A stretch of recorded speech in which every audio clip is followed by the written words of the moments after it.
So this is now the match between Tanay City and City High School. Still included in the elimination round. For the top 2 to qualify, this is for bracket A.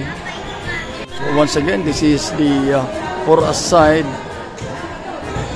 volleyball tournament for girls under 17. This is being managed by the Plano Sports of Nosdep. First point goes to City High School. This match up to 30. One set up to 30 with a change score at the score of 50. Spike point by Tanay.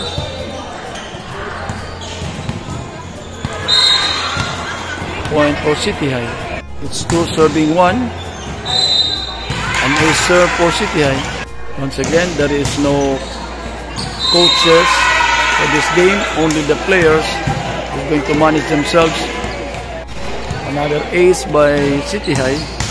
So it's 4 serving 1, but that was out now. Court is 8 by 16. And there is an only substitution. Outside, it's 5 serving 3. Again, the team in green is City High School. It's 4 serving 5. The team on the opposite side is Pulo National High School of Tanay.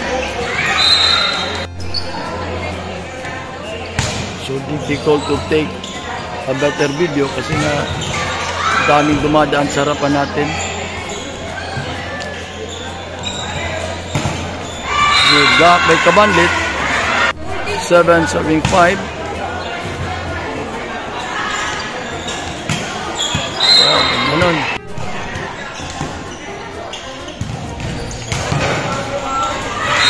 Good spike. Serving 5. Over receive. Point for City High.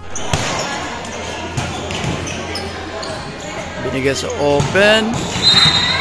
Was in according to the line chart. Tanay 6, City High 9. Because open. A good block. 7-9. Oh, miss reception. We about a serving for City High. Because opposite. Wow, good kang pagkapalo. Serve. Let's open. Dimiretso. Open again. Alabata. And that was in. 11 serving 8. Open. Inside attack. 9 serving 11. We'll be having switch court at the score of 15. Galing na up to 15 lang natin ko. Oh, ang ganda ng power dink. Bandit serving, one of the best middle ng high school, so balik that was outside. So players needs to adjust kasi nga it's 8 by 16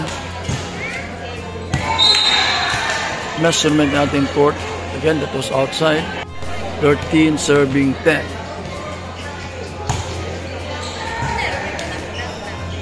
Hindi sa gitna, ito nakuha natin. And there was a double hit violation. 11 serving 13. Hindi na serve. Oh, back to attack. So balik. Ayun, nagpinsa buong tao. To switch tayo for City High. Oh, ganda. Serving 14. 2.8 for the green team. Set. Oh, nabitay. Oh. Open. Nag-overset. And that was in for City High.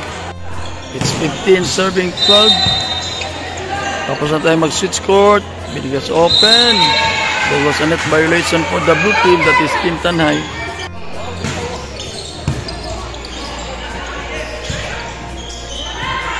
So, tingnan natin. Binigas open. Block. Over receive. Again. offside according to the line judge. Again, in this case, tingnan nyo, walang coaches sa mga benches. Yun, ang taas.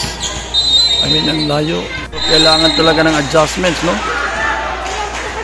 Si yung court medyo maliit. Yun na naman. 14 serving 18. Serve. Balik nag-error yung City High. So, 3 na lang ang hinahabol. Subalit, ayun.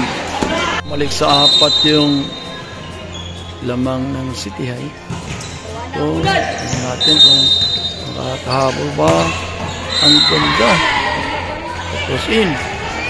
16 serving 19. Another outside serve. Post error. Once again, ang dami tayong dapat i-adjust. Blocker. Yun, nakuha. Ay, subalit nag-receive. It's now 21 serving 16. Yun, nakuha. So once again, sa larong ito ay Andy ang substitution. Oh, nag-overset. Subalit yun, outside pa.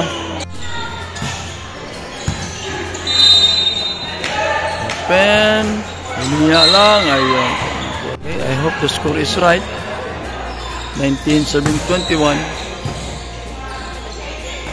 Want to play. Nice anticipation. Quintan High. Isa na lang ang hinahabol. At ayun. So, walang nagta-time out. Another ace. So, mga 4 points na successive, no? Quintan High. Hindi pa rin nagta-time out yung kabila kasi nga na-use na mayroong coach. Deadlock of the ball game at 22 all.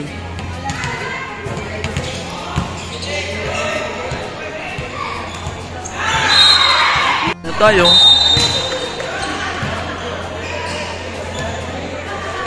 Umabot. Dineretso. Bakit? Yun. 24. 22. And that was out. So once again, Andy ang substitution dito. Tapos may dalawang time out. Yun, nag-service ace. It's now 24 all, the third deadlock. Ito, tingnan natin. Hindi ito na.